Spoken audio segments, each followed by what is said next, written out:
All right, hello. Let's try and get Jack on here with me.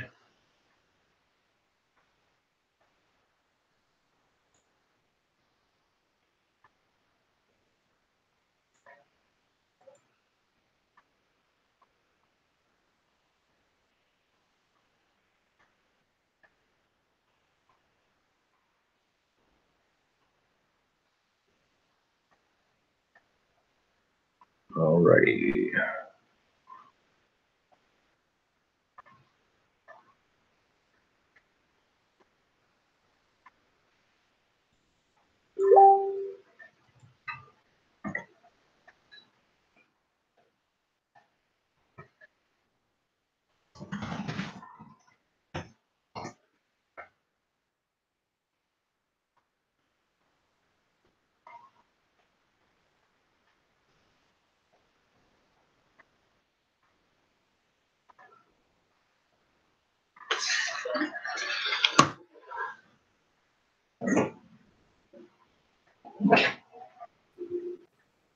Can you hear me?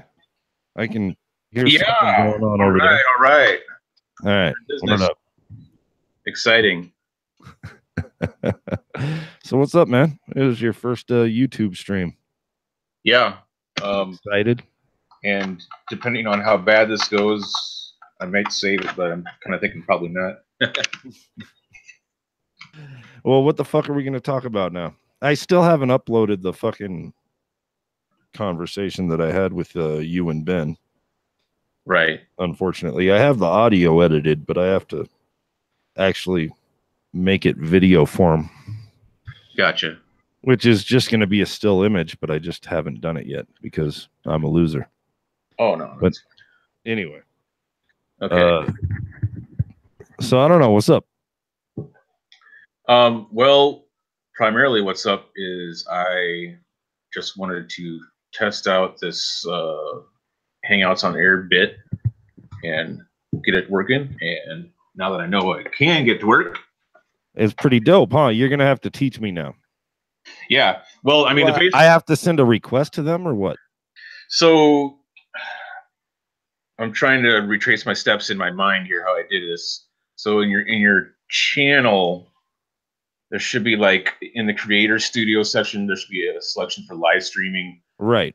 And there should be like a button or a link in there that you have to click for them to review your channel. And if you don't have any strikes or any of that bullshit, then I don't know, after 72 hours or 3 to 5 business days or whatever the fuck it is, then they approve you for live streaming. No, I think I was already approved for live streaming. I just don't know how to do it. Okay. Well, I mean, you know, since you like you Google the instructions just like I did, then I think you pretty much have the idea now how to do it. So I could probably do it. All right, yeah, sure. Mm-hmm. I'm a moron. But anyway. Right.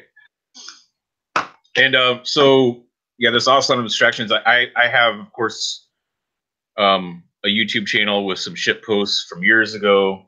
That's just based on my personal Gmail, and I don't really do anything with that. But I created this channel in an effort to maybe make something like more.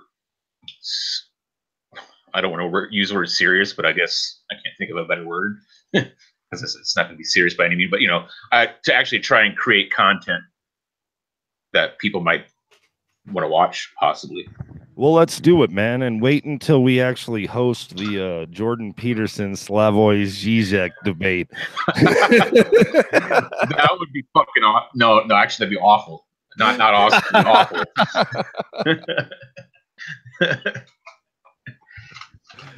like throughout that entire fucking conversation, I'm thinking of this like Chappelle Show sketch, right?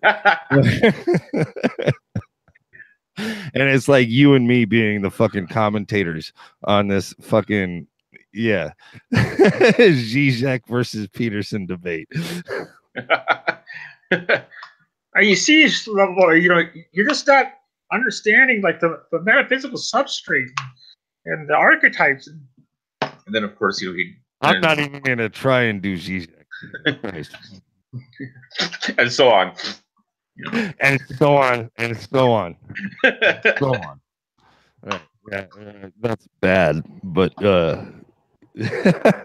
dude, he's fun as fuck to. I think I find him, like, I've watched a lot of the Jordan Peterson actual, you know, fucking lectures about psychology, right? Mhm. And I appreciate them, and I like him, and I like him. I think he's a good public speaker.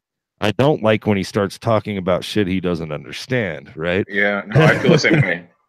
Absolutely, I feel the same way. And yeah, I mean, no, he's well versed in his field. I mean, that's why he was, a professional, like, clinical psychologist and an instructor at a university for all those years. I mean,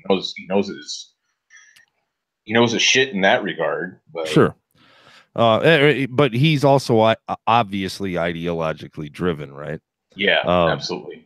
Uh, so there's some issue there, but it doesn't really come into play when he's talking about actual psychology. It does a little bit. I mean, obviously Jung was a psychologist, so yeah.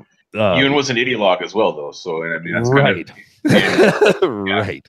And Peterson is like, his inspiration is Jung, so he's going to approach. He's going to approach psychology in an ideological framework. I'm working on my Jordan Peterson impression, trying to get it down. It's not bad. It's better than I could do. Well, and so no, I think he's actually, engaging to listen to when he's talking about shit that he actually understands. At the same time, Zizek is much more fun to listen to than he is. Zizek is like a comedian, though. I mean, he's got like, jokes, dude. He's funny. And he just sounds so angry all the time. Yeah. And then, of course, there's that, like, lisp in the back of his mouth, and then he sniffs.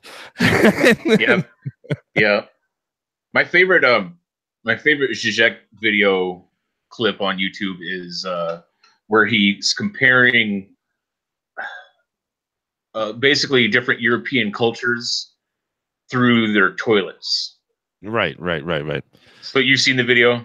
Well, no, I mean, I understand the general concept. Like his thing is ideology is a trash can, right? And there's this. I don't know if you've ever seen. There's a YouTube video where it's actually it's actually in They Live. It's actually from the movie They Live, right? Right. It's the big fight scene, right? And I think Roddy Piper says, I'm going to throw you in that fucking trash can or some shit. And then it's Zizek. I'm already living in the trash can. I engage in the trash can with the trash can. I am it's fucking, yeah, it's fucking hilarious. But that's a clip from his. I eat from the trash can. Is that one of the skits from his movie Ideology, or what? That's what the movie's called. Right? It might be. He made a movie. I didn't even know he made a fucking movie. It's I don't think it was like in a theater release. I think it was more like something like straight to BBC or something like that. Right. But okay. Now he had a book called Ideology or Ideologies. Is that right? Yeah, I think yes, that sounds right. And he basically made it into like a mini series or a movie or something,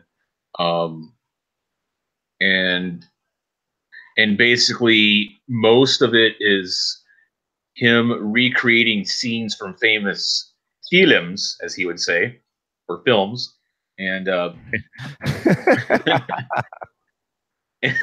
and then just like basically like quoting from the book, and deconstructing ideologies and stuff. So it's it's pretty good.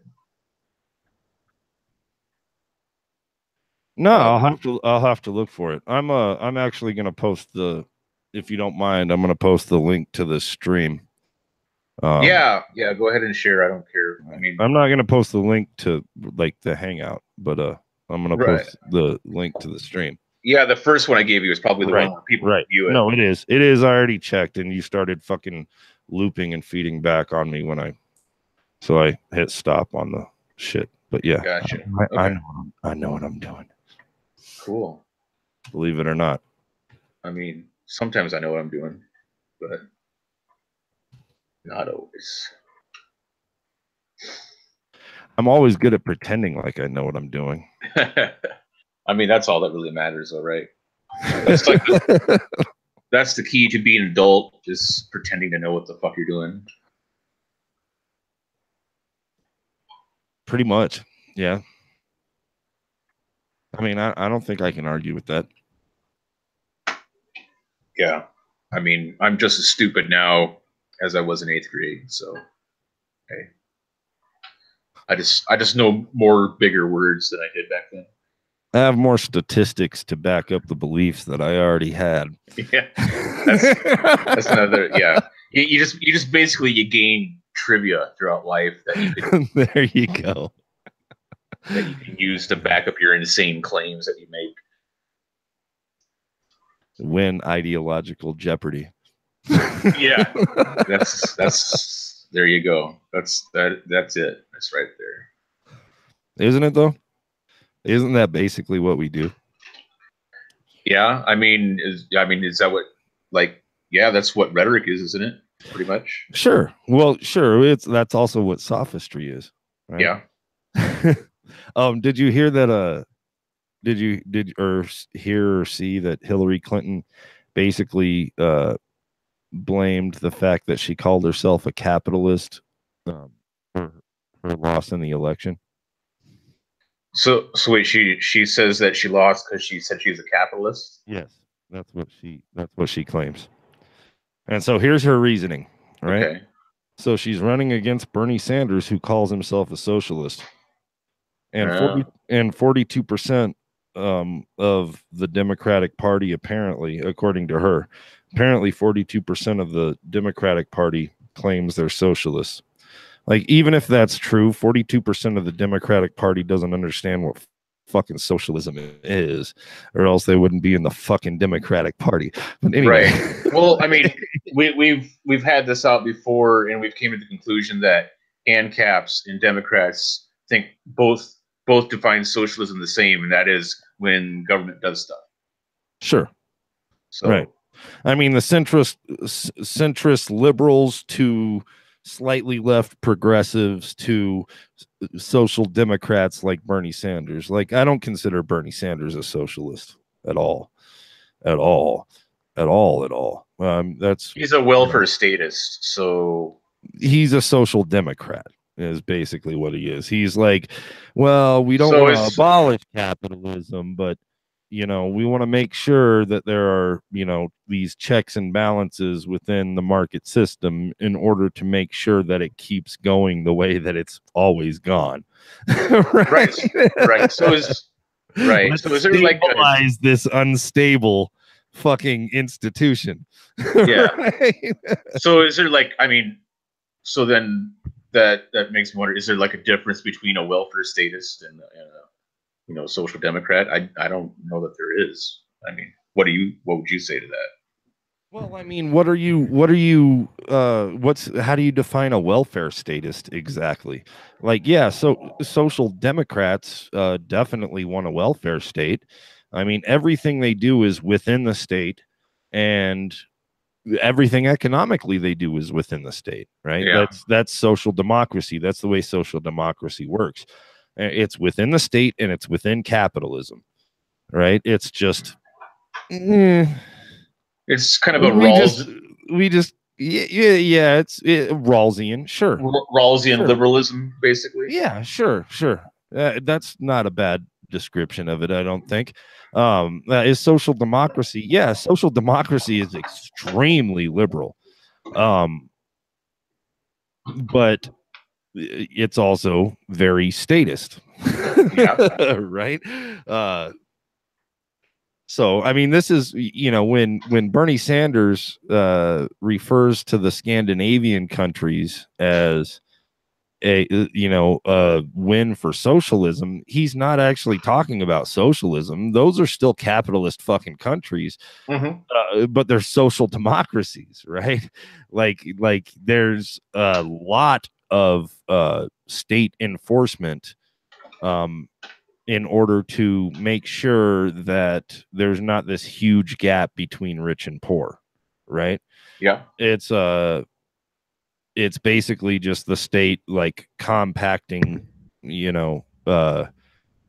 class as much as it can while still maintaining these social classes, right? These socioeconomic classes, right? So that's not socialism. Well, no, because I mean, you still have owners, you still have workers, right? So you still have owners, you still have renters, right? You still have you still have all of these capitalist institutions. The only difference is that the state regulates the fuck out of it. And hey, I mean, it has actually worked for them. That's not what I want. No. No. I want to abolish the whole goddamn thing, right? That's what I want.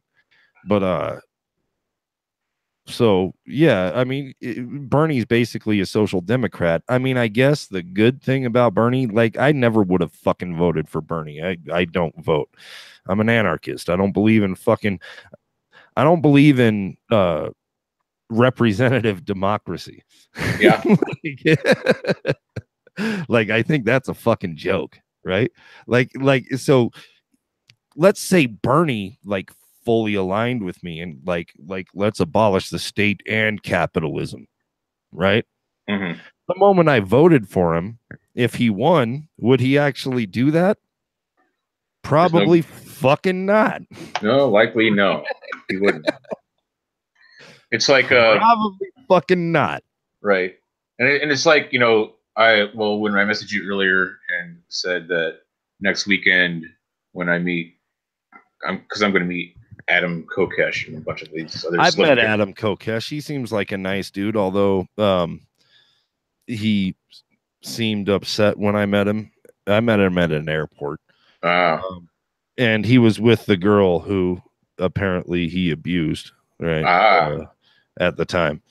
I was at the airport to pick up my mom, sitting in the free parking zone. And all of a sudden this like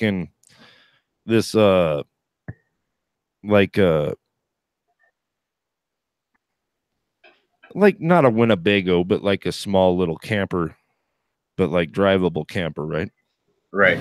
Pulls up and it has the big old fucking black freedom flag, right? Okay. I was like, holy shit, is that?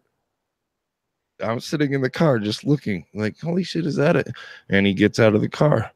And so I'm like, fuck, I got to say hi to this dude. So I walk up and I'm like, hey, Adam, man, I just want to say I'm a fan and I wanted to shake your hand. And so he shakes my hand, but he has this look like, I don't know, like he didn't smile. You know what I mean? Like, I expect Adam Kokesh to fucking smile when someone says, hey, man, I'm a fan. I just want to shake your hand, say hi to you. You know what I mean? And it was not the persona that he puts out, right? Yeah, I know. I think he might have I think it's kind of going to his head, maybe. I don't know. But what I was getting at though, like, I mean, it's not going to happen. But let's say get Adam Kokesh and Vermin Supreme on here. Fuck yeah. Right. But I mean, his bid for presidency in 2020. Let's say he won, right? His platform is, he won't. So, all right, we understand that he won't, right? But anyway, go on. Right, but his platform is like, okay, if I get elected as president, I'll abolish the federal government. And no, why? No, I mean, I would campaign on the exact same thing, but I'm pretty sure. Well, no. So once I got. Well, I'm pretty sure once I got the the Secret Service and the limo and fucking Air Force One, I'm like, man, this is pretty tight. I'm gonna think twice about abolishing this government shit. So I'm gonna fire myself. Well, no, it's Yeah. not even that. It's not even that though. Like the platform itself is shit. All right. Hang on a second.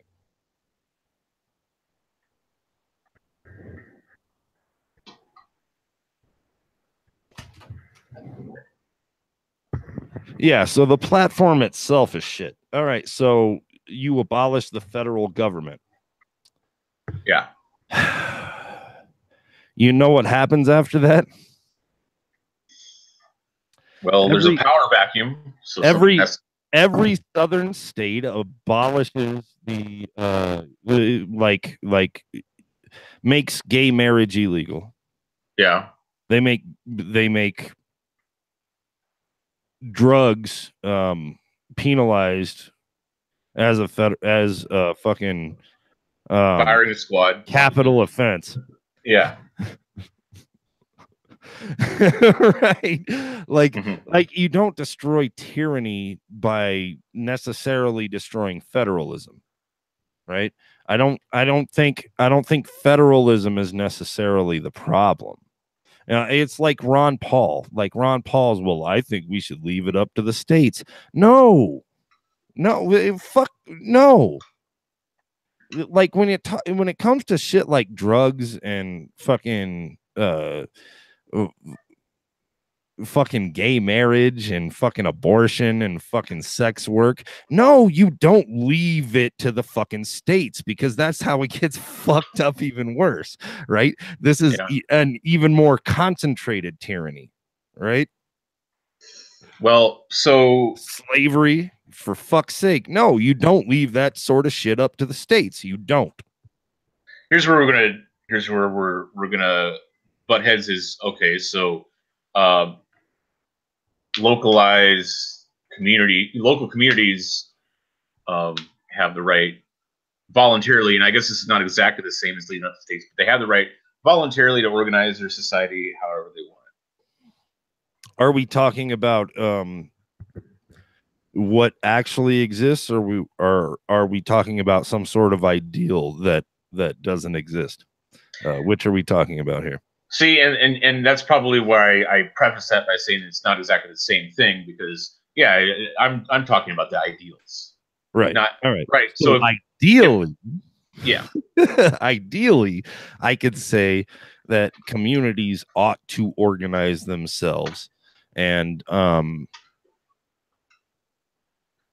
whatever happens within the community should be within the community, and the community ought to decide what goes on within the community. Now, this is just the very, very micro level, right? So once we start to get macro, obviously shit gets a little bit more complicated, and that's why nation states exist to begin with, right? Yeah.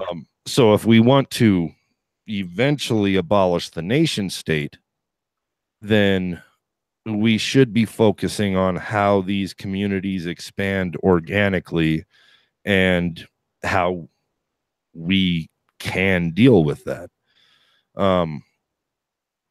Because I don't think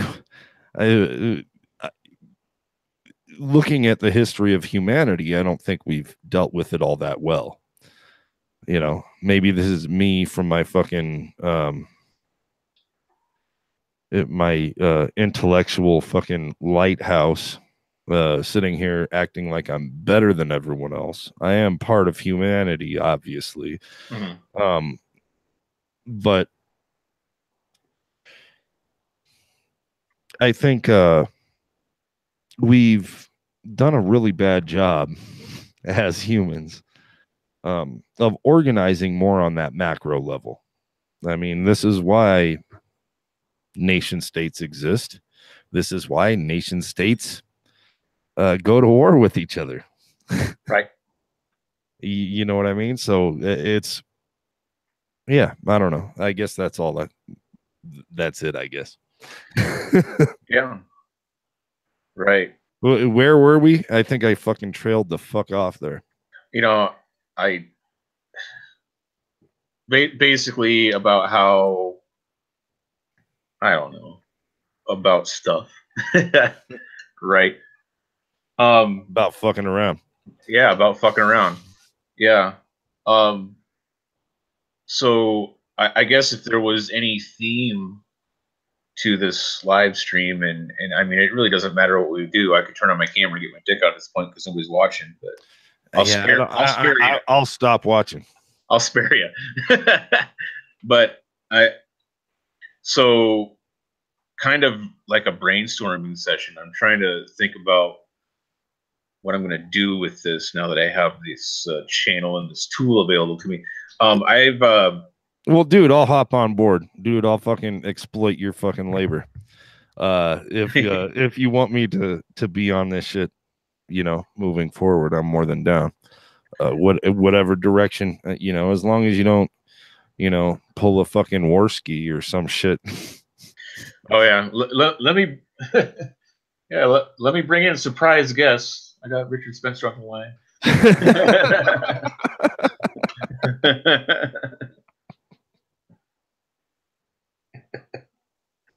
My favorite is when Richard Spencer gives internet interviews and he's got a black eye. I just read a headline today that his credit card got declined at a bar like in Billings, where the fuck he lives in Montana.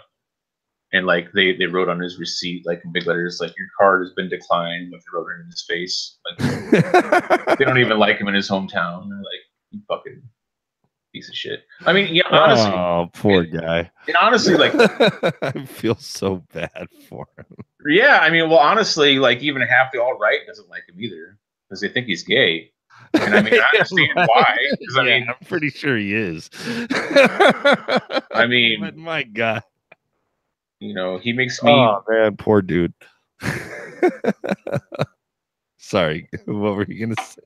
I mean, he makes me feel like I could be straight just watching him. So, I mean, well, you have a wife, man. I know. You're bi doesn't mean that you're. I mean, you're straight sometimes, right? Yeah, no, I'm straight every time I have sex with my wife. So, yes. Are you a cuck though? Are you a cuck? Are you one of them? No, fucking cucks. No, and it's more. You know, who doesn't like to watch a black man fuck their wife? I mean, I don't know why you wouldn't. Why you'd have a problem with that? That's pretty hot.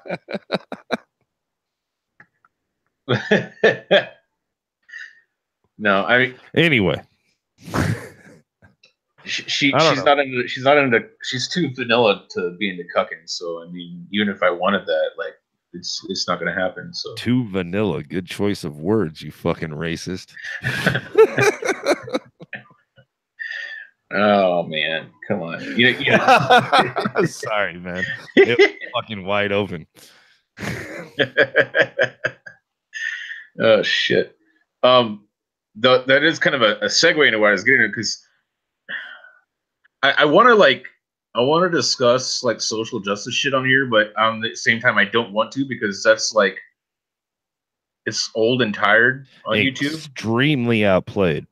I mean, I think dude, I would be down to have a conversation with you about social justice, but if you're trying to fucking build your channel, that's probably not the way to go. Yeah, it's a saturated market. Right.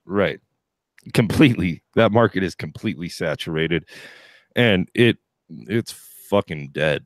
Like there's more good shit coming from the opposite side of that fucking specific spectrum right right now. Yeah.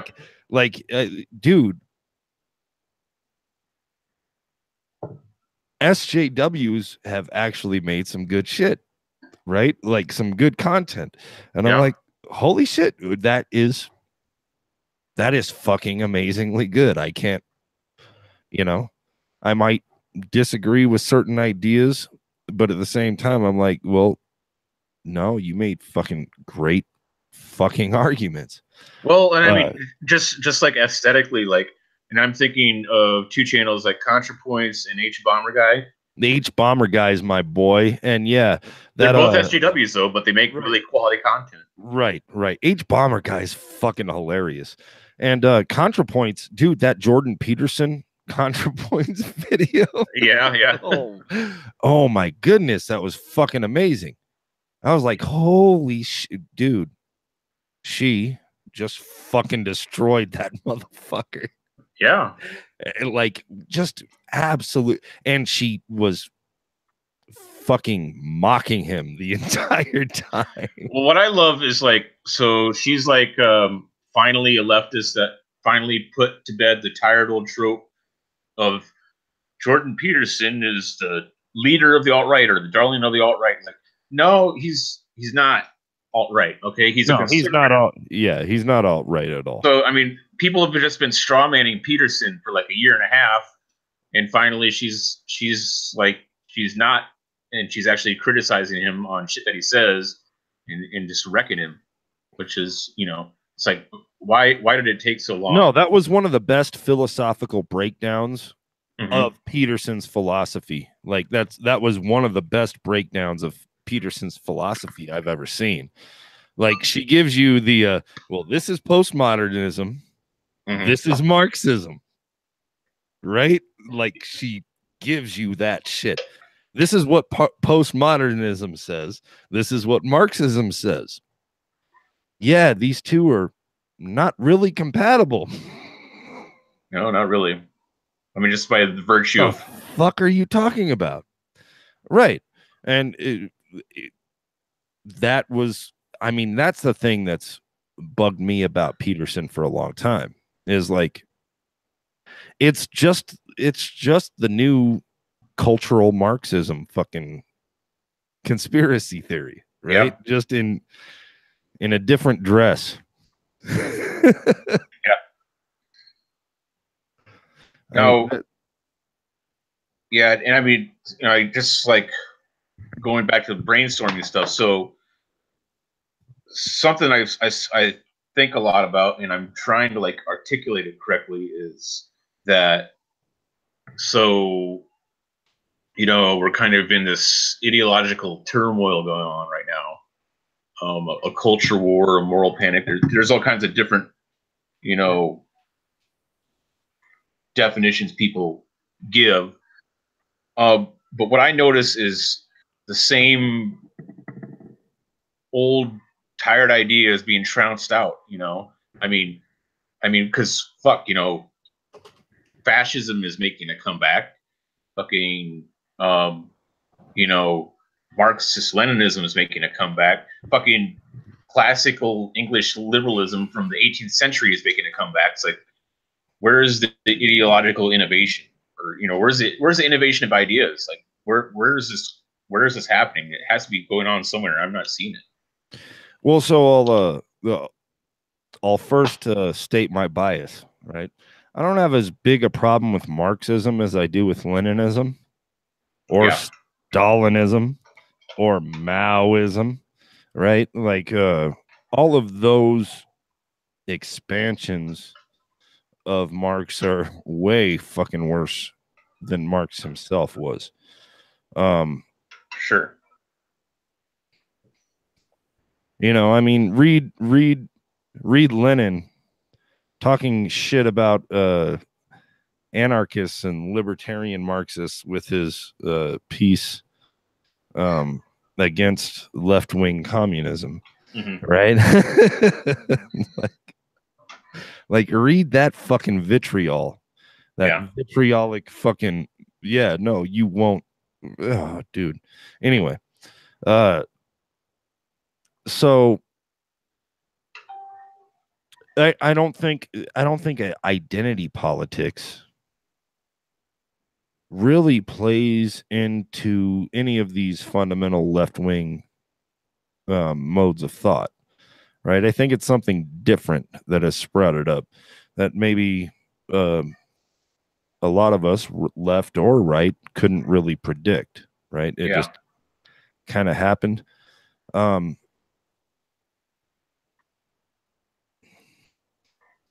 can understand why identity politics exists, but I also think it's a really simplistic way to look at the world. So, with identity politics I mean, you could argue that it boils down to tribalism, and Well, I then mean, you could argue that all politics boil down to identity politics, right? right. But the thing is, it's like, so it boils down to tribalism. You could argue, and if you accept that premise, then it kind of does make sense that people are returning to these really old and outdated Enlightenment era ideals, and then the reactions to those Enlightenment era ideals, because the Enlightenment was a reaction to feudalism and monarchism, basically. Yeah, right. Which, and you know, and there's a parallel. But it was a radical reaction. It wasn't a let's take this back. It was like, no, let's abolish this and move this forward, right? It's like you know, being an abolitionist in fucking 1850, right? It's like, let's get rid of this shit and fucking move shit forward. So, and that's what I'm getting at. So, like, okay, so the radical reaction to monarchism and feudalism. Okay, weren't monarchism and feudalism basically the identity politics of their day, more or less? I mean, if you think of it that way, feudalism is more class politics, I would say. Feudalism, I mean, yeah, as is capitalism. Feudalism is socialism. They're class politics, right? Yeah. So where do we? You're not talking state politics. You're talking politics of custom, politics of you know. So where do we draw the line between identity politics and class politics? I think is the question that needs to be asked, right? Right. At what point?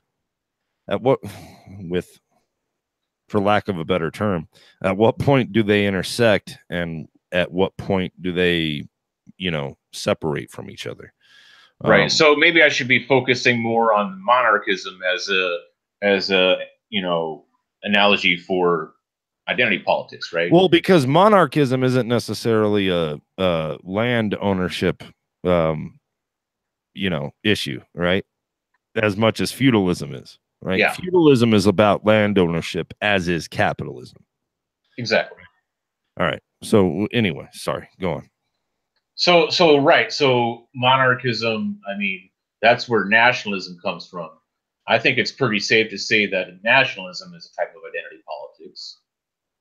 I mean, at least in my mind, it is. I don't. Well, it depends upon the type of nationalism. If it's ethno-nationalism, it most certainly is.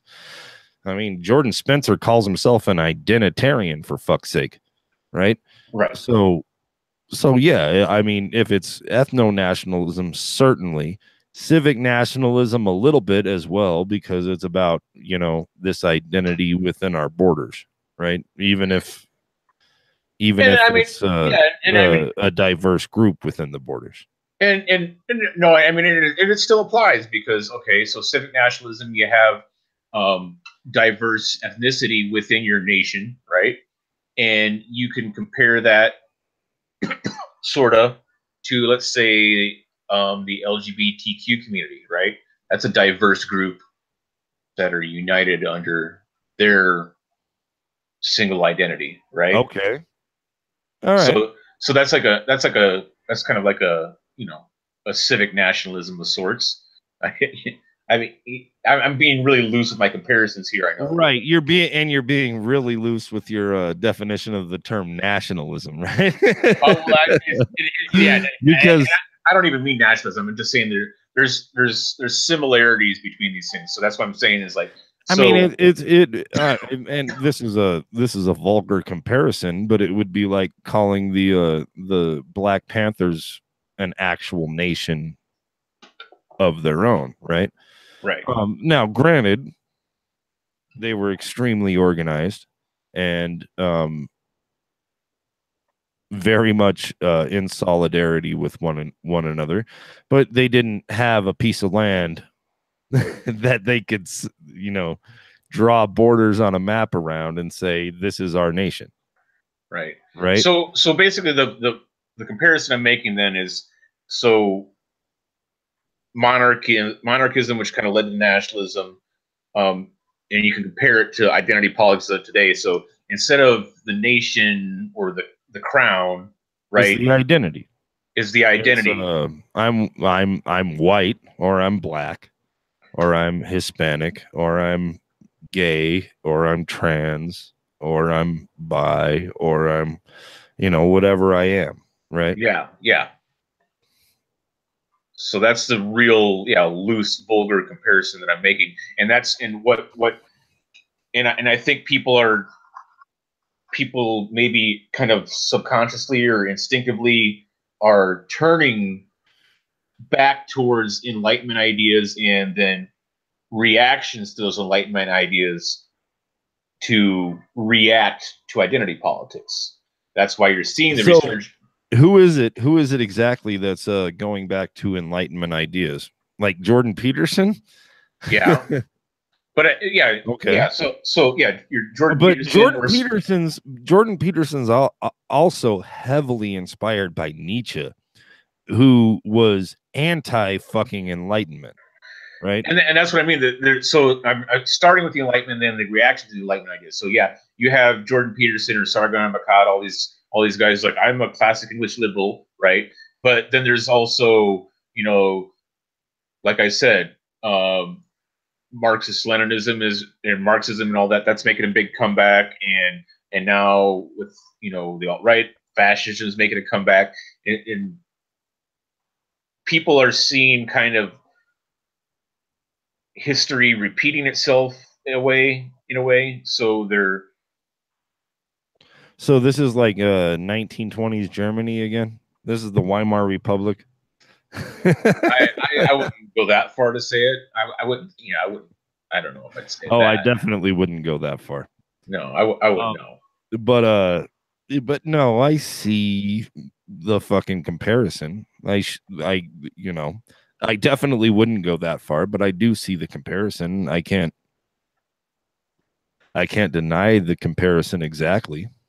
So I think that people are kind of subconsciously recognizing the same conflict that's happening, and they're reacting by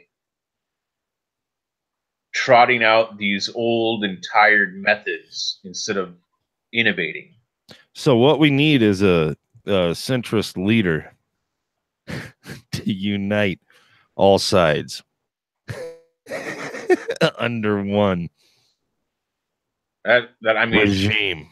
That sounds awful, to be honest. It sounds Orwellian, doesn't it? It sounds like Hitler. Actually, is what that sounds like. So there's an interesting thing. So Hitler was somewhat of a centrist. Right, I've heard the argument that the Nazis. He was far right. He was far right, but if you're looking at the economic left-right scale, I don't even buy into that shit. I think it's about hierarchy. I don't think it's about economics, left-right. Yeah. Spectrum. But if you're looking at the economic shit, then yeah, sure. Hitler was probably slightly to the left of Hillary Clinton. Yeah, and so that's kind of like the centerpiece of the argument that I've seen, that Nazis aren't right wing, they're centrist. And then of course there's a retarded and stupid but see, Nazis were definitely right wingers. I don't think there's any let me tell you why Nazis were extreme right wingers, because it comes down to hierarchy, right? Yeah. Nazis believed in certain hierarchies for the sake of those certain hierarchies, right? They also believed in traditional values, which are important to the right wing. And sure, yeah, but it's the further left you go, the more anti-hierarchical it gets, right? Yeah, the more it's we're basically all the same person. Yeah, obviously that's not my take on it, but there are extreme left-wing people who believe that there's this fucking collective consciousness and shit like that.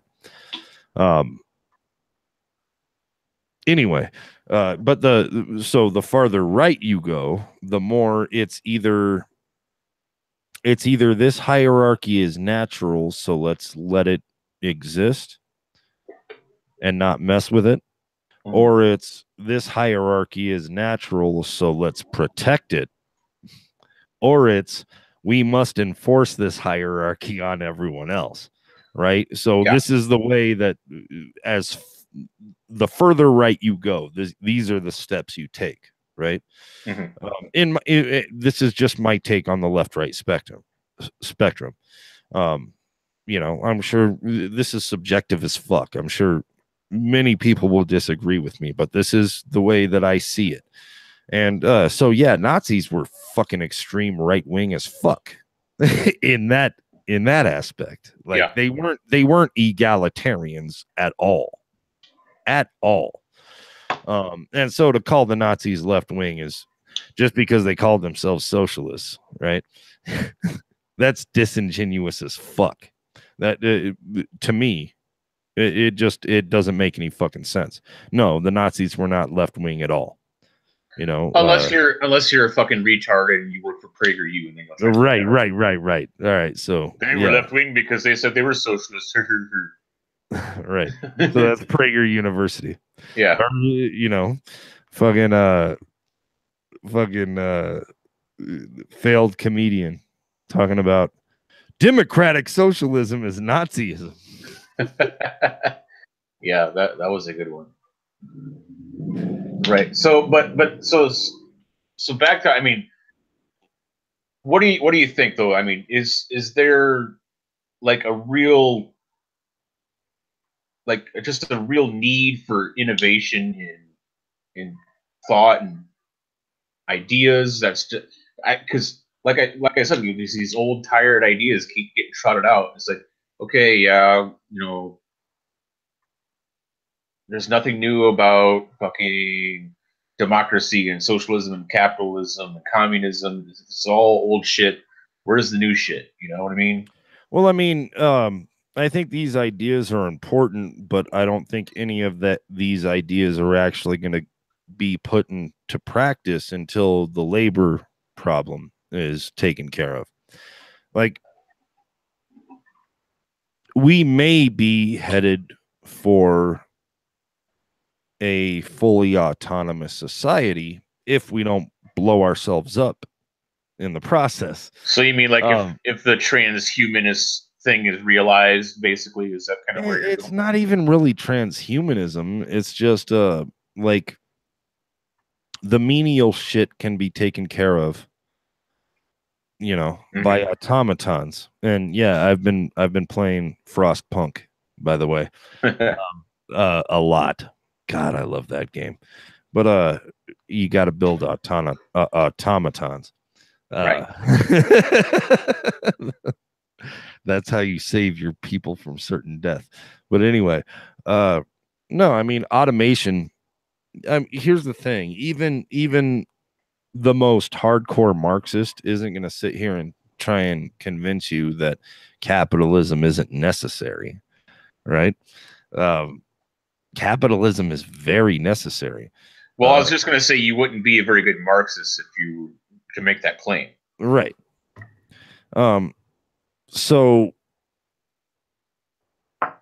the difference is understanding the flaws in capitalism, right?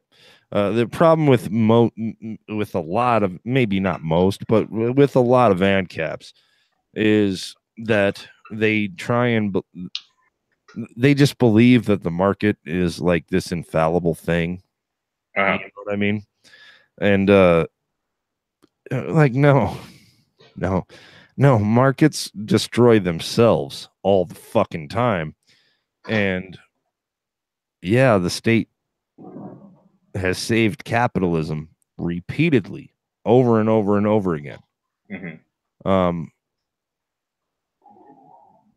Without the New Deal, a socialist revolution would have fucking occurred. Oh, you think so?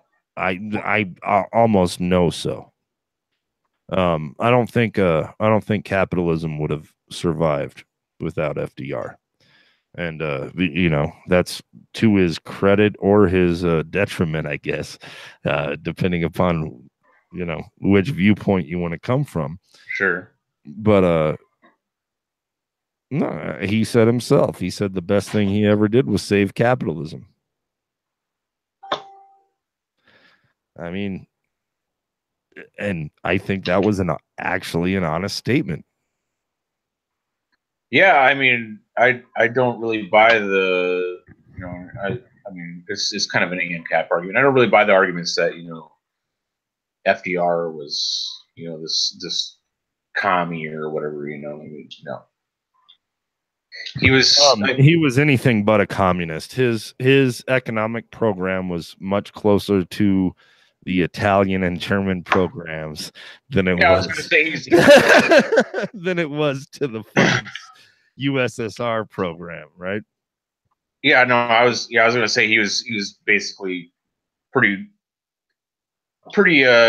much more or less a fascist, just like I mean, and because that was, you know, in vogue in the West in those days, really. I mean, there was really it took you know it took the Nazis just going ape shit crazy around Europe for everyone to, you know, back off and say, hey, wait a minute, this fascism shit is bad stuff. Right.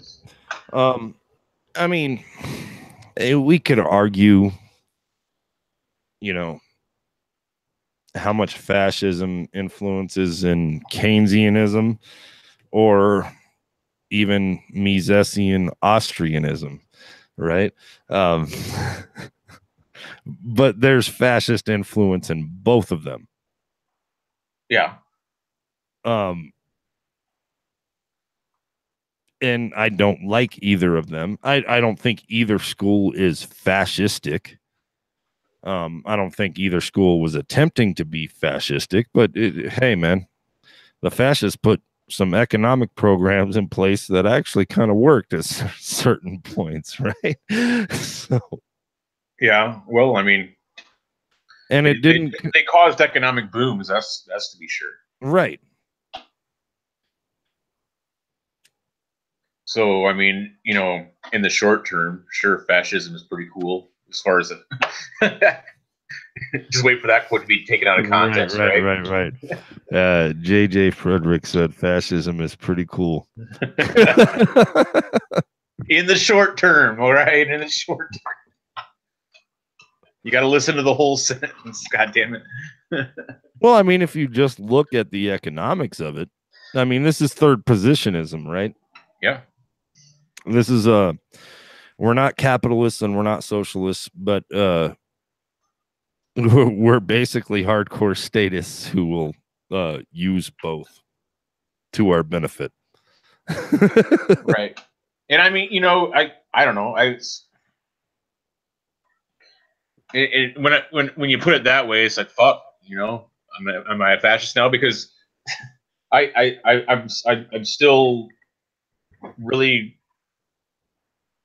you know, really set in the idea that economic systems are tools to be used, and different tools are, you know, work for the job. I mean, so, you know, capitalism is good here, socialism is good there.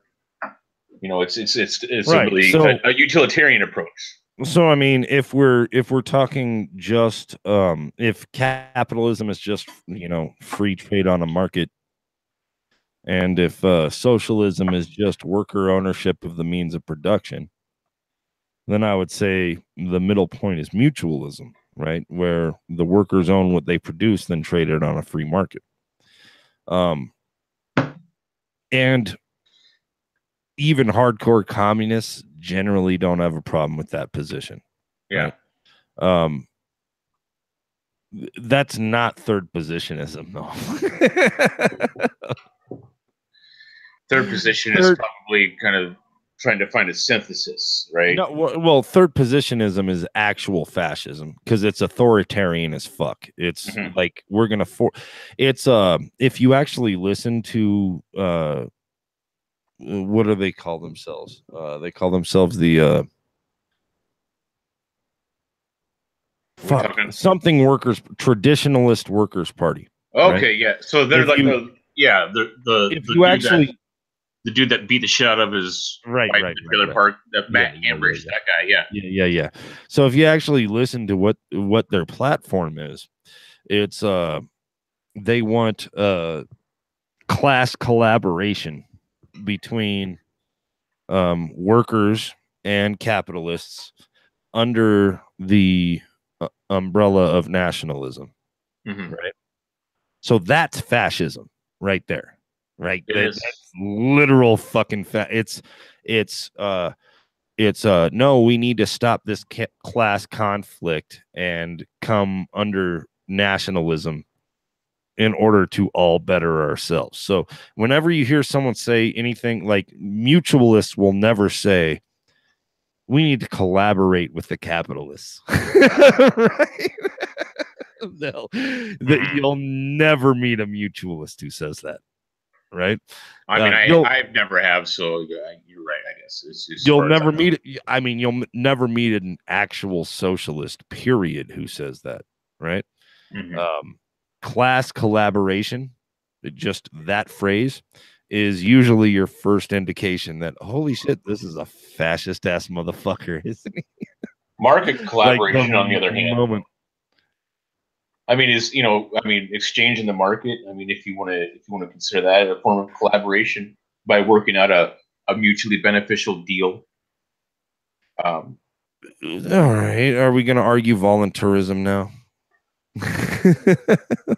I mean, I would argue that I'm in favor of volunteerism. So sure. I mean, I'm not against it. At the same time, I don't think it's I think it's necessary but insufficient for anarchism, right? That would be my argument. Is voluntarism by itself does not create an anarchist society. And and that's the thing that I've exploring, is that maybe I'm not purely an anarchist. Maybe I'm just an anti-statist. I mean, there's no question about that. I hate the government. I hate the state, and I would love nothing more than to see it burn to the ground. But most people think that, okay, if you hate the state, then you're an anarchist, and then if you really examine it, it's like, well, that doesn't have to be the case. A lot of people who are not anarchists hate the state. Yeah. Doesn't take much to hate the state. I mean, I would say that anarchism is more about trying to level every playing field as much as possible, right? Right. It's about the destruction of hegemony. I mean, I'm not going to claim any sort of expertise in anarchism, but I understand the motivation behind it. It's to take down hierarchy. It's to take down hegemony. It's basically to equalize everything as much as possible. It's it is literally the stateless classless society is the goal. Well, sure. But I mean, it's hierarchy that can't justify itself, right? Like if you're claiming power over me, you have to be able to convince me that that's justifiable, right? If you can, like, if you're a doctor and you're like, you have a big ass tumor in your ass, you know what I mean? The anarchist isn't necessarily going to be like, well, fuck you. You don't know what you're talking about. That's what a homeopath might do. Yeah. Exactly. And there's anarchist homeopaths. So, hey. Unfortunately. Unfortunately. There are homeopaths on the left and the right. Yeah, they're goddamn fucking idiots. Anyway, so, but if we were to just abolish the state tomorrow, right? So we get back to the Adam Kokesh thing, right? Just abolish the federal government tomorrow. Well, what happens? What's the consequence of that? I'm not interested in morality. I'm interested in what would actually happen if we were to do that, right? Yeah. And are we okay with that? right? So let's say you just abolish the federal government tomorrow. What happens at that point? And are we okay with that? Like, well, let's get a little even more creative and say in our hypothetical situation, we're not only we don't abolish the state. We just somehow let's just say we flip a switch in everybody's head and they agree that, you know what, we don't need a state anymore. So everyone agrees that's actually necessary for anarchism to work. So sure, right. Okay, but I mean, okay, you might not necessarily end up with anarchism. Okay, if you get everyone to agree that, all right, you know what, we don't need a state anymore. We'll just get rid of the government or get rid of the state. Okay, because government can happen voluntarily, whatever. But okay, so we'll get rid of the state, so, and then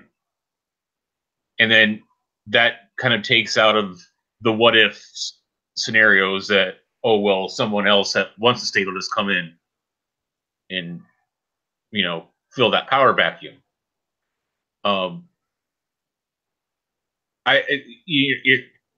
There's still a whole array of problems that would come from that if everyone agrees that, okay, the state is bad, we don't want a state anymore. But that's not going to lead to anarchism, at least not like, and not even in. I mean, not necessarily, no.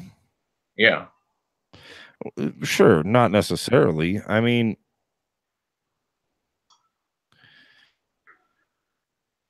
but if we don't need the state,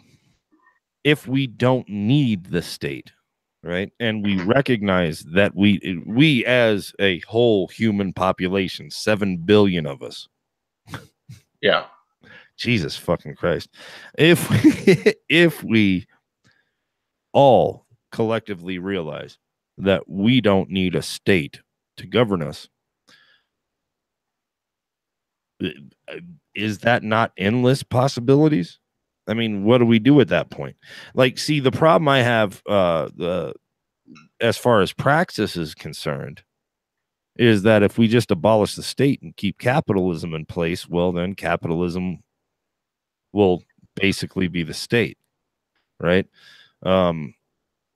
If we abolish capitalism by using the state, then the state will become the capitalists.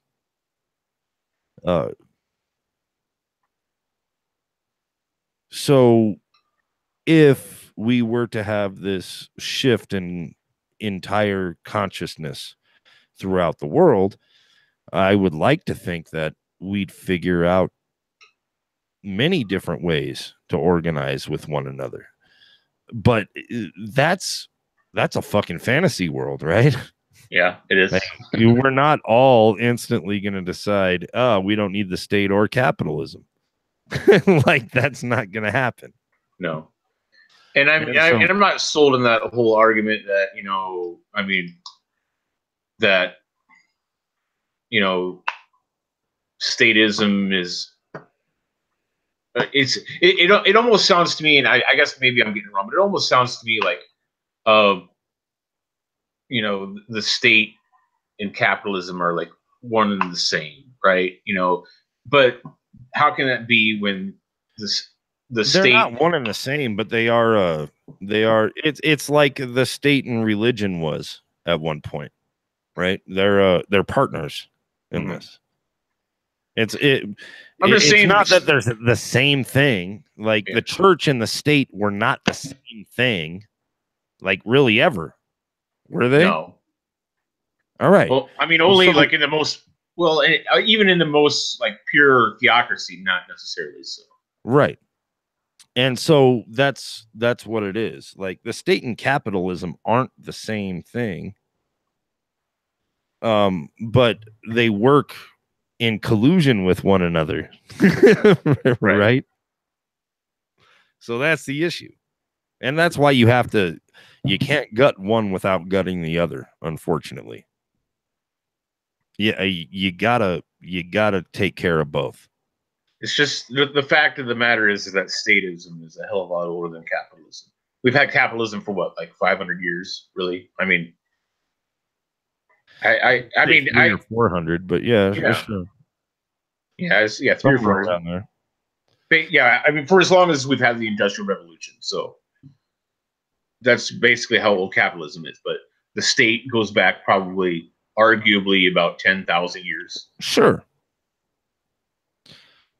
But the state teams with different powers, right? So as we already discussed, the state and the church, right? Or the state and the military. There's got to be, an enforcement arm. Military is usually part of the state, right? And that's why the church shook the state's hand, and that's why the capitalists shake the state's hand, right? It's the same reasons, maybe militant, same interests, basically. Yo, I gotta take a piss real quick. I hope you don't. Oh, that's fine. I'm gonna get up and grab something to drink, so we'll have some radio silence for a second. All right, word up.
All right, I'm back, I think.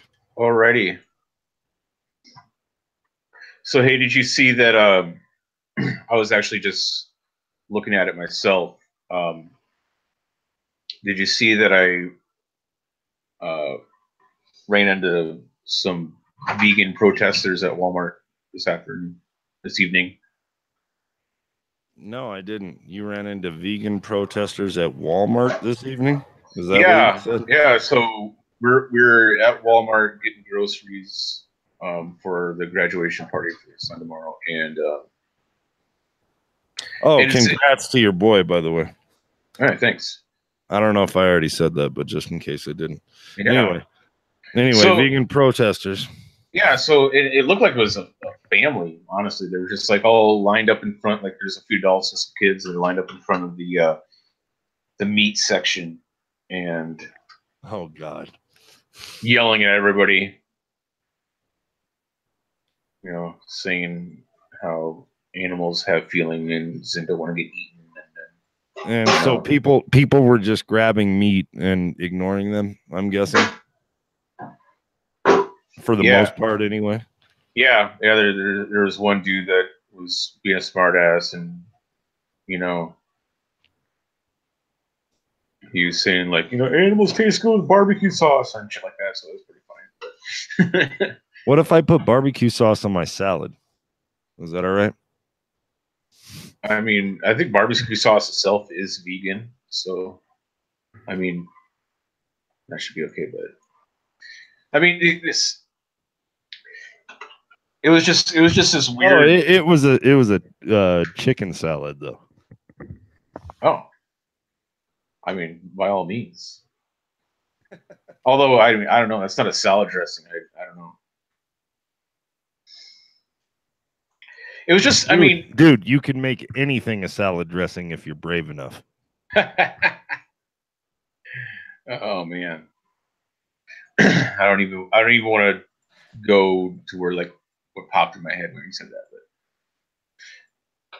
it's, I mean, but basically, like it was just like the most ineffectual form of protest and just like the cheapest publicity stunt I've seen. And it's this. I mean, I'm pretty sure they convinced exactly no one to stop eating. All right. Do they have a lot of those? And do you live in Omaha or where? Yeah. Okay. Yeah, and no, I mean, I haven't seen a protest break out in the middle of Walmart before, but close to where I live, one of the busiest intersections in the city is also where people picket, like almost definitely on a weekly, but you know, and now that we're getting into the nicer weather, like almost, like several times throughout the week as well. Various people picket for various reasons because of the high visibility there. So. So you see those workers with the sign that says "shame on" whatever, like restaurant or whatever the fuck they're. They used to be like all over the city. It's not so much a thing anymore. They were all over here too, but they're apparently they're scabs. That's not even a real union. That's like no, they're scabs basically. I guess. I mean, I don't even know. It's yeah.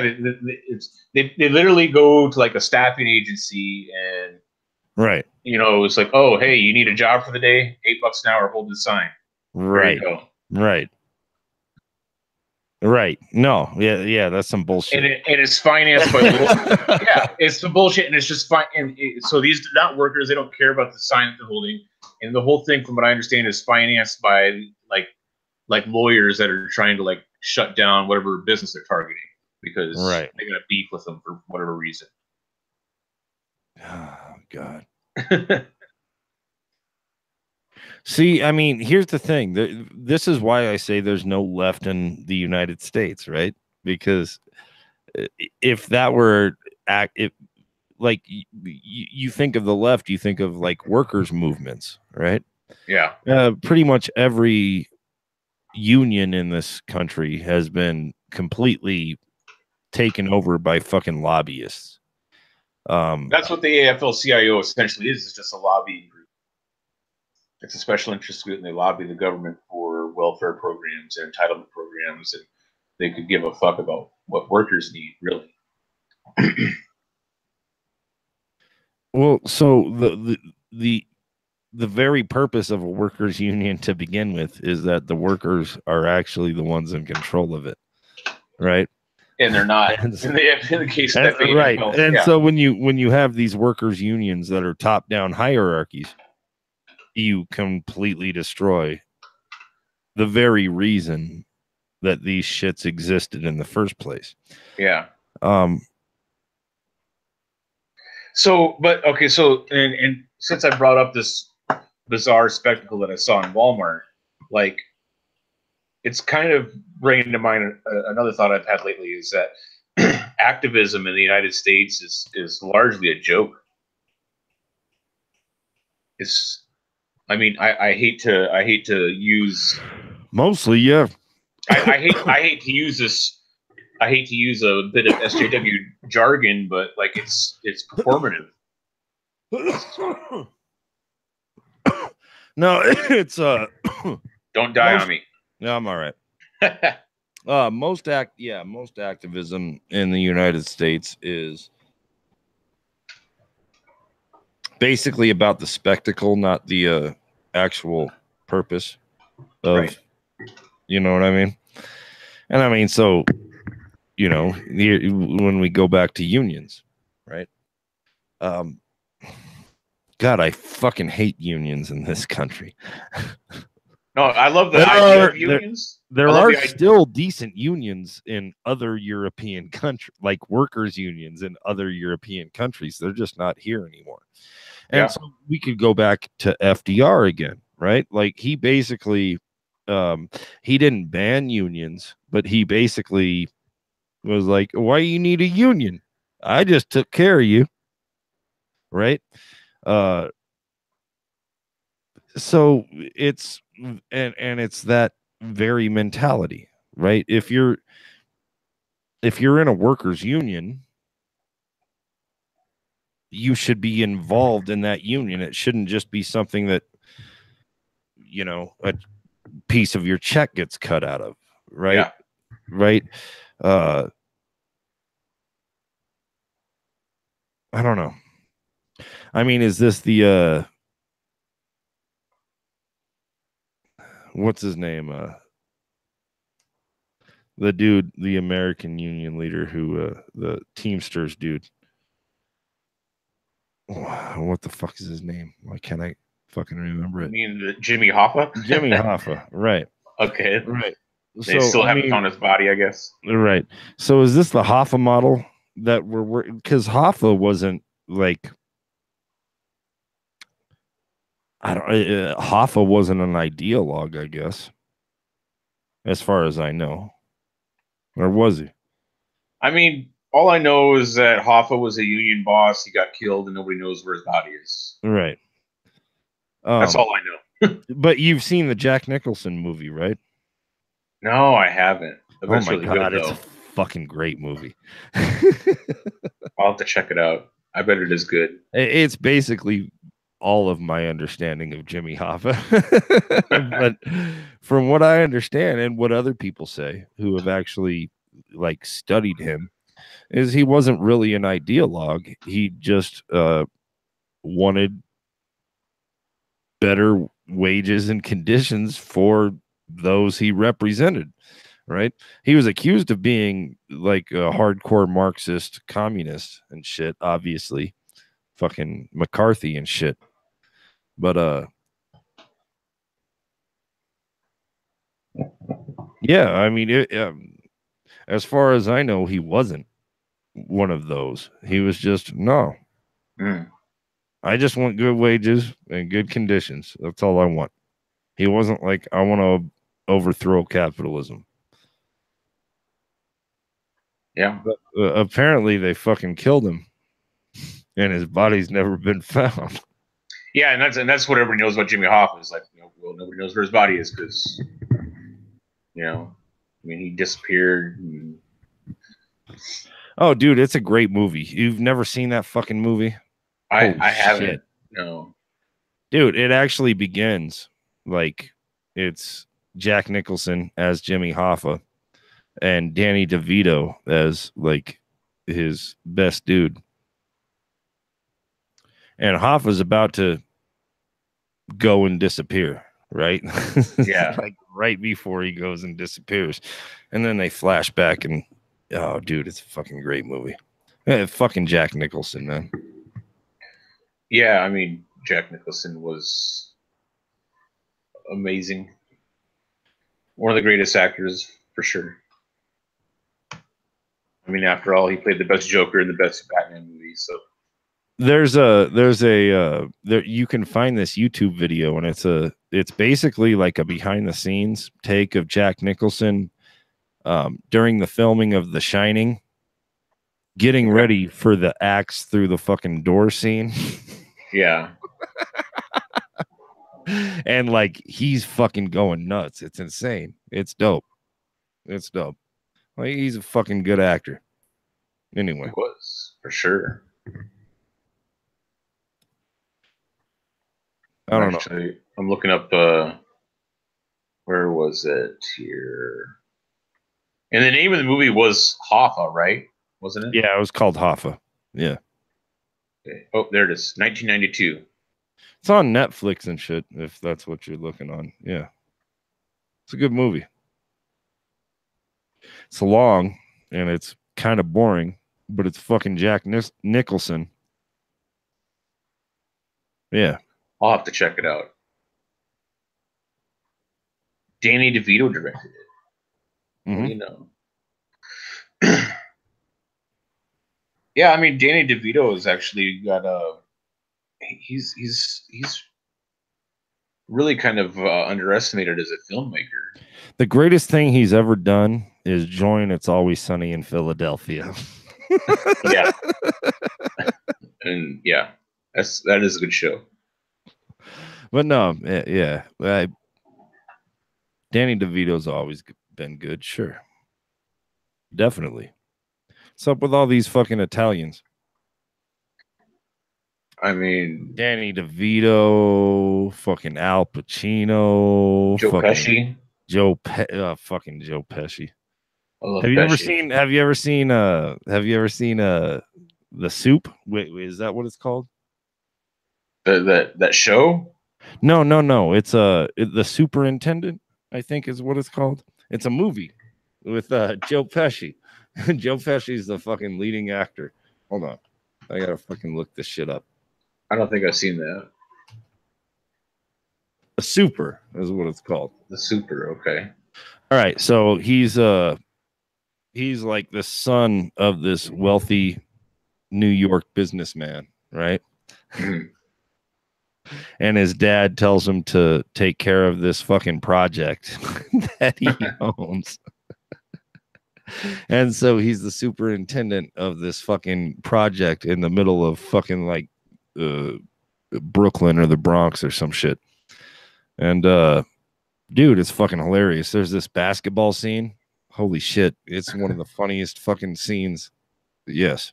Dude, I'm sure it got horrible reviews, but it's a great fucking movie. Not the Soup, but the Super. The Super. The Super. Yeah. Right. With fucking, who is that? Is that oh, I thought that was Wesley Snipes for a second. No. Who the fuck else is in that movie? Says Joe Pesci, Vincent Gardenia, Madeline Smith Osborne. Oh shit! Blades. Oh wait, no. All right.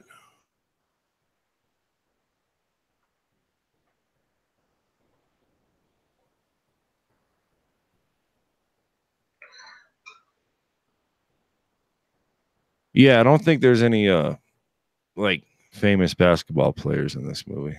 It would have been better if there were. Like that basketball scene is fucking great, dude. Nice. It's fucking great. Like Pesci actually schools him. That's what makes it so fucking great. Yeah. No, I mean, like, you know, my favorite Pesci movies, and really the only two that I've watched more than once, would be Goodfellas and Casino. Both great movies. Fucking Pesci in Casino is amazing. Yeah. Fucking amazing. And yeah, Goodfellas. Sure. Not Home Alone, though. What about Home Alone and Home Alone 2? Where do they rank on your Pesci scale?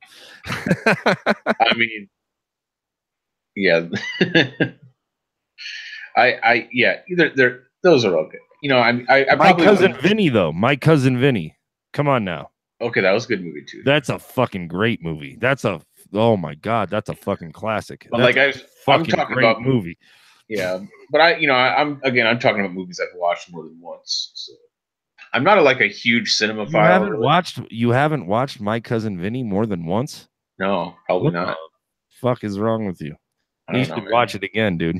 I've watched all the Lethal Weapon movies, and he was in pretty much all of those, so that's great. I forgot about that. He was in 2 of them. He was in 3 of them. 2, 3, and 4. 4, right. 4 was shit. God damn. 2 and 3 were fucking great. Oh, yeah. 2 and 3 were both better than 1.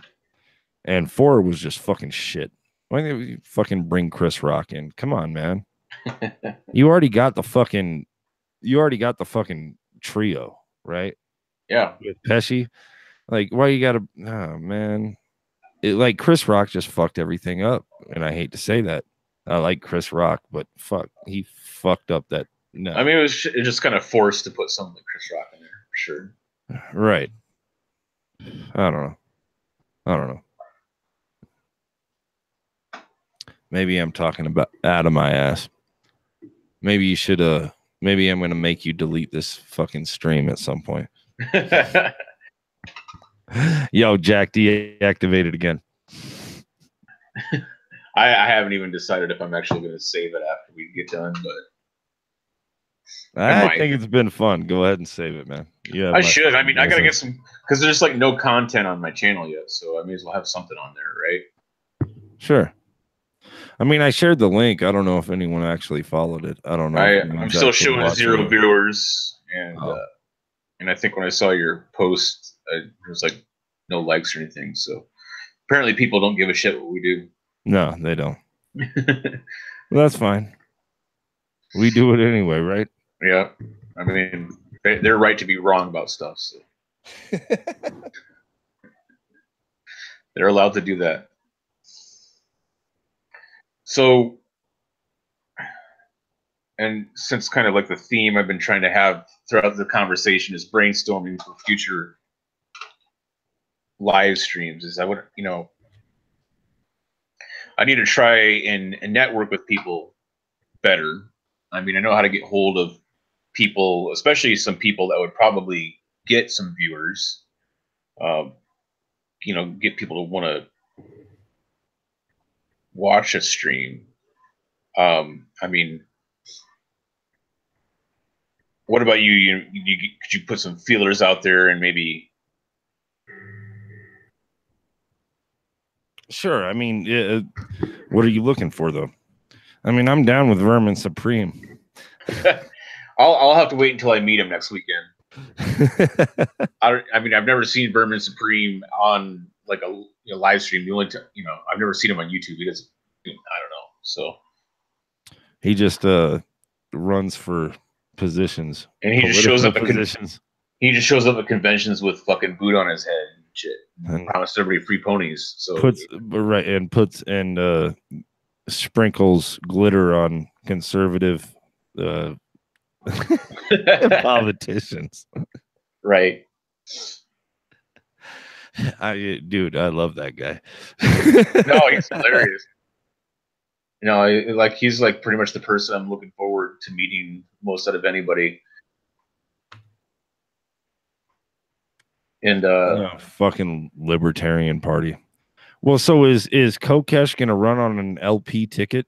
Is that what's happening? Yeah, he is. I thought he was gonna run independent. He said he was gonna run independent. But he might run in. He might. He's trying to get the LP nomination. He won't even win the LP nomination. No, and the worst part is the worst part is the LP nomination is probably going to go to Bill Weld. It's like, fuck, why that guy?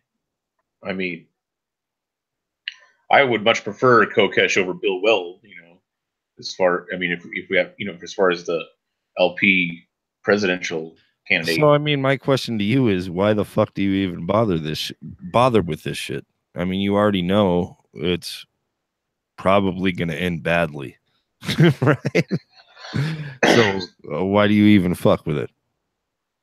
It's like I told you. I mean, it's a platform. I'm looking, for a platform to spread liberty-minded ideas, right? All right. So are they actually giving you a platform to speak on? I'm actually going to be involved in a panel discussion at this conference that I'm going to be, involved in, because I've been so I'll be doing that. Get a chance to network with people and meet people, which is always useful. And I mean, like, so I'm I serve, a leadership role in the local Libertarian Party, and that, I mean, as far as any political involvement goes, that's the only thing that I feel that I would have any opportunity to do anything useful. How many people are in that local Libertarian Party? So 8. I mean, are you talking about the people that are registered as libertarians or the people that are actually doing the work? I'm talking about the people that actually show up to any convention or meeting that you might hold. We have 2 meetings a month, and there's our board, which we have like 6 out of 7 positions filled right now, and then we have regular show up, so it's usually it's right around 10 people a meeting. Sometimes we get a bigger crowd, but Okay. But I mean, at any rate, though, I mean, you have like more of a chance and an opportunity to affect change politically on a local level. I mean, I'm not even really concerned about national or even state level politics because, that's you're talking about shit that's already been bought and sold a long time ago. And I mean, locally. So of local politics, though, man. yeah, but I mean, you can. There's still opportunity to get your foot in the door, as you know. Maybe. I mean, it depends upon where you live, I suppose. Depends upon where you live, who you know, all that shit.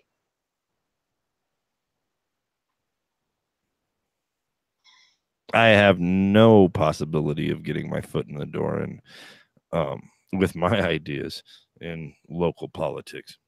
Yeah. At all. Well, I certainly no chance. And I certainly don't plan on ever actually running for office. I can assure you of that. But why not? Maybe you should.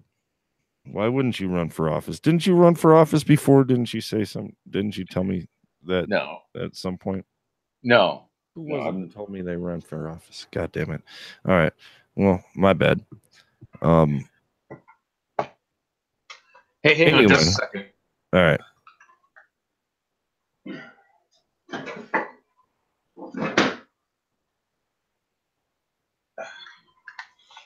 Yeah, I just fucking spilled beer everywhere. Just hang on a second. Ah, shit. Okay. Stop this shit up. All right.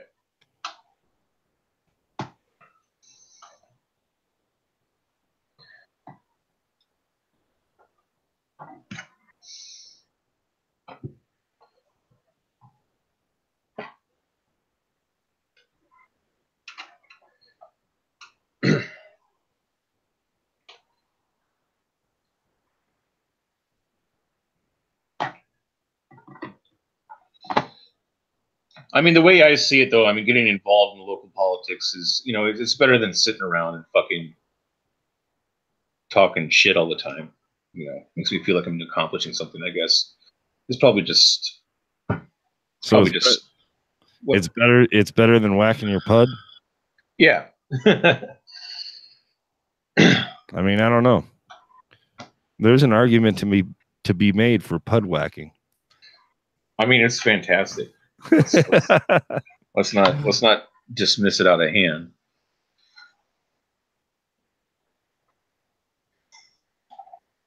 Some of the best sex I've had is with myself, after all. So, incels, anyway. So I don't know, man. Like, I dated a woman who created a libertarian meetup group, and I still know some of them. I'm still friends with some of them, but I mean, it's all right. But yeah, it would always be like she promoted the fuck out of this, and it would always be like at the biggest, it was 10 people, and it was usually like 3, 4, 5 of us. Right. Yeah. So I mean, our social events fare a lot better. So like when we put out an announcement to go, we're all going to meet up at a bar, and then we'll get like a crowd of like 20 or 30 people because, I mean, fucking who wants to go on a Wednesday night at a public library in a conference room and, go through Robert's rules, fucking meeting shit. I mean, that's boring as fuck. Who wants to do that? But our social events do fairly well. Word up. Well, I mean, I hope you find whatever ends you're looking for means for, I guess. Yeah, I well, mean, what if you get something out of it, then I guess that's what matters. and I mean, yeah, and I mean, let's be honest. I mean, it's totally a self-interested motivation. It's not like I have this sense that I'm part of this bigger thing, and that I really strongly believe in the future of the Libertarian Party, because party politics, I mean, they're I know they're bullshit, and that just because but I mean, it gives me an opportunity to network with people and it does give me a platform to spread ideas of liberty, which are still really, I mean, that's important to me. Okay, so I'm guessing you know the history of the Libertarian Party, right? Yeah, I mean, you know how it started, you know why it started, you know who funded it. So yeah. So one of the founders was, what the fuck was his name? Nolan. Well, his last name was Nolan.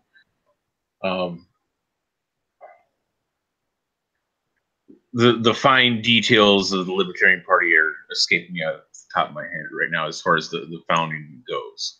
But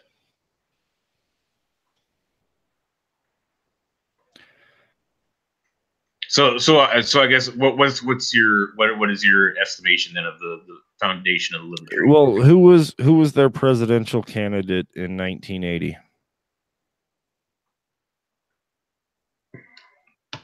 No, I don't know. I don't know that off the top of my head. What was that? You should. Okay. Maybe look it up. All right, look it up right now.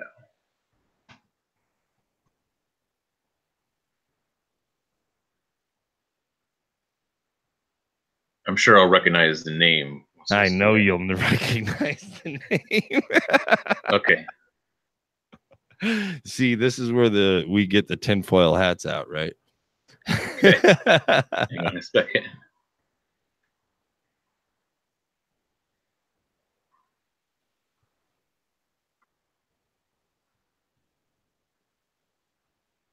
Okay, hang on a second. Let me make sure I got the year right, but I'm pretty sure I got the year right. Oh, it was Ed Clark. Never mind. Fuck. Ed Clark, okay.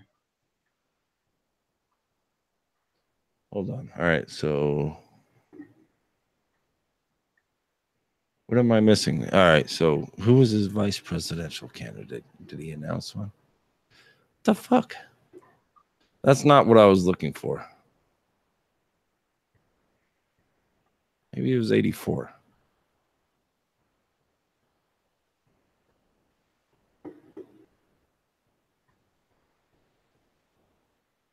God damn it. Hold on. Oh yeah. David Nolan, the founder of the Libertarian Party. That's what was so that's the first name the guy was thinking.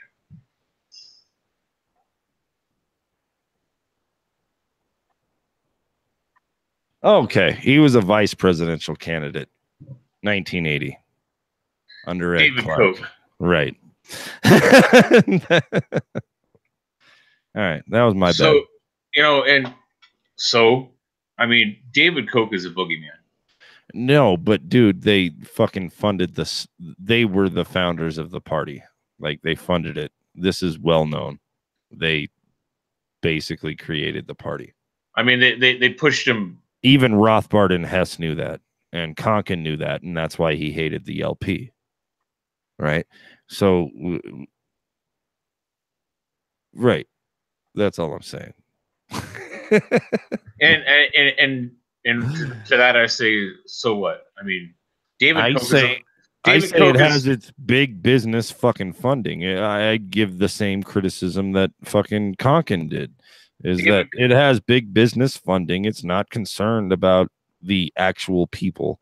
And so, yeah, you shouldn't trust it. It's all about conserving capitalism as we know it. It's not about any sort of revolutionary radical change, right? It's about protecting the status quo. It's basically why Konkin had a problem with it. Konkin created the idea of the Coketopus, right? Everything the Cokes have their fucking greedy little hands in.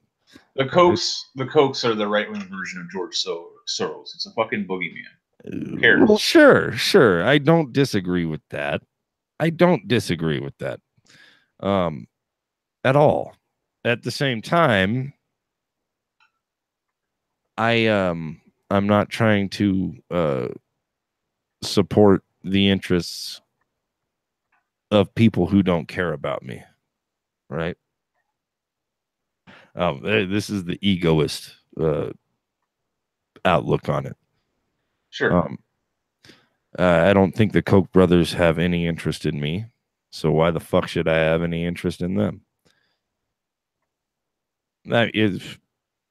It's the same. It obviously comes down to anti-electoral politics and anti-representative democracy. Mm-hmm. I hate both things. Again, Trump was going to drain the swamp, right? Well, I mean, I don't know how anybody ever believed that from the get-go. Because right-wingers are retarded. That's why. There's right-wingers that aren't retarded, but they're crazy instead. Usually, okay, sure. I mean, I would say dishonest. Like I think, like there are really, really intelligent people who are on the alt-right, but they're fucking dishonest. Like you can't debate them because they'll fucking shift the goalposts every fucking chance they get, and Absolutely. always try and come out looking like the nice guy, right? Yeah. And I can't debate that. I just want to fucking punch you in the face, dude. I think that's what you deserve. I mean, you cannot debate with someone. You can't have an honest, and so this is the whole free speech shit. Like the people clamoring for free speech are extreme. A lot of them, the more prominent ones anyway, are extremely dishonest with their speech. Like you can't believe a word they're saying. So why the fuck should I believe they actually care about free speech? Yeah. So okay, and then actually I have to go on a tangent because that reminds me. So I watched so here's some lowbrow shit that I watched the other day. This was some video of Dave Rubin speaking at a university somewhere. University. It was some university in New Hampshire, maybe University of New Hampshire. I don't know what colleges are out there, right? And no, I think I know what clip you're talking about, but go on. But well, it wasn't necessarily a clip because it was like the whole hour-long presentation, or whatever. And basically, he was defining. He kept going over and over again, define with his definition of free speech. Right? He's like, well, you can say whatever you want, and I can say whatever I want. We can agree and we can talk it out, but you don't have the right to, talk over me and drown me out. And I'm like, dude, no, that's not free speech. So free speech means that the government can't. Well, not just the government, but free speech means that you don't use violence to silence people. I don't agree with that. I believe that free speech as a concept as we know it is very much state created. If the state is not interfering, then it's not a violation of free speech. Like if I'm at a bar with my girlfriend, this is the analogy I normally use. If I'm at a bar with my girlfriend, and some dude starts harassing her, doesn't touch her, right? But starts harassing her and saying vulgar shit to her. And I beat that dude's ass for doing that. Is that a violation of his free speech? No. God, no. Are you fucking kidding me? If that's your definition of free speech, That's not how shit works. All right. Well, yeah. So yeah, free speech is all within the framework of the state. Now, if a cop came in and beat, right, that's my point. If a cop came in and beat his ass for doing that, that would be a violation of free speech. Yeah. Sure. Right. You doing it is not. No. So a dude wearing all black protesting, Richard Spencer punching him in the face is not a violation of free speech at all. No, that's just somebody punching Richard Spencer. Right. That's all it is. That's my point, I guess. Yeah. I mean, that's it. So yeah, no, I get it. It's totally within the framework of the state. And that's what Dave Rubin was getting wrong. It's like, you don't have a right to drown me out. Of course I do. No, that you can. I mean, it's really annoying and it's obnoxious. But that's also practicing free speech, is it not? Yeah. No, I mean, yeah, you have a right to be annoying and obnoxious. That's like and Dave Rubin considers himself a comedian as well. But that's like a comedian standing on stage and saying, you don't have a right to heckle me. That's fucking absurd. Are you fucking kidding me? And the good comedian, and that's how you know, like, when a comedian is a shit comedian, when they react to hecklers that way. A good comedian will turn it around on them and fucking just roast the person to the point of them going in tears. Basically, that's what a good comedian would do. Well, sure. But no, I mean, you get the point though, right? It's like saying that it's a violation of free speech if you yell louder than I do is basically like a comedian standing on stage and saying you're not allowed to heckle me because that's a violation of free speech. Yeah. Like, it's bullshit. It's nonsense. That doesn't make any sense. It's sophistry. It's I want you to believe what I believe, and so I'm gonna play the victim because I'm a fucking pussy who doesn't know how to stand up for himself. Yeah, that's basically what it is. And Rubin is oh god, and that's what got my goat about it. I mean, because Dave Rubin, goes on about how I'm part of the intellectual dark web, and I'm fighting. No, he's not. He's the intellectual dark web. Jordan Peterson is the smartest person. Yeah, maybe Sam Harris. Yeah, but if you look at what they're calling the intellectual dark web, it's like, would you say Brett Weinstein's part of that group too? He's pretty fucking smart, actually. I'm not. I think he's lumped in there. As far as I know, but I'm not very familiar with him, so I can't really speak on him. I can say some shit about Peterson or Harris or fucking Rubin. Rubin's a fucking retard. I'm sorry. That dude's just a fucking dolt. He's the centrist Andy Worski. And who funds him? Who funds Rick Rubin? Yeah. No. Yeah, it is the Koch brothers. Here we go. Put on your tinfoil hats, ladies and gentlemen. Soros is a hardcore Marxist, though. That's why he's basically a global capitalist. Yeah, isn't Antifa funded by Soros? That's what they say. Yeah, I mean, maybe you could trace money back but I don't think it would be strictly Antifa. Antifa you can't pin down. Like, it's too disorganized to really pin it down. And yeah, a lot of those people are fucking idiots. But it's not an actual organization like Crowder would have you think, right? The Crowder. No. See, so, did you watch that Louder with Crowder shit where he was like, this was supposed to be investigative journalism into Antifa? No, you lost me at. Did you watch Louder with Crowder? No, I just no. All right, well, good. I mean, it's not even his opinions or whatever, or his stances on the issues. It's just he's fucking unwatchable. He's just a horrible fucking dolt. I mean, he's a completely unentertaining person. I don't know why. I have no idea why he has a career. So it's like when I tried to be a stand-up comedian and failed, I decided to become a right-wing pundit. Because hey, man, it pays. Yeah.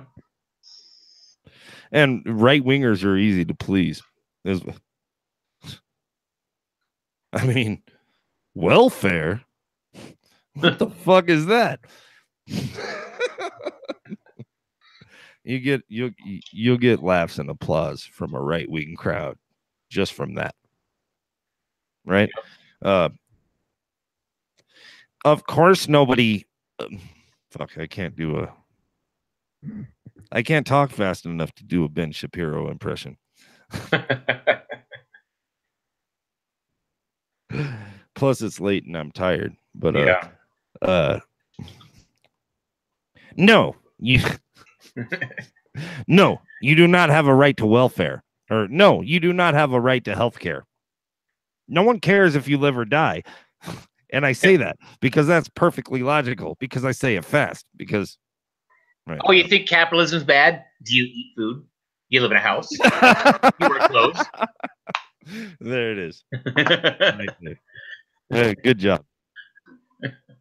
See, that right there made this stream worth saving. my Shapiro impression. Do you eat food? Do you wear clothes? Well, capitalism created that for you. Yeah, there you go. If it wasn't for capitalism, you'd have a fig leaf over your dick. And libtards destroyed. Please like and subscribe. And there'd be a snake seducing your wife. Oh shit.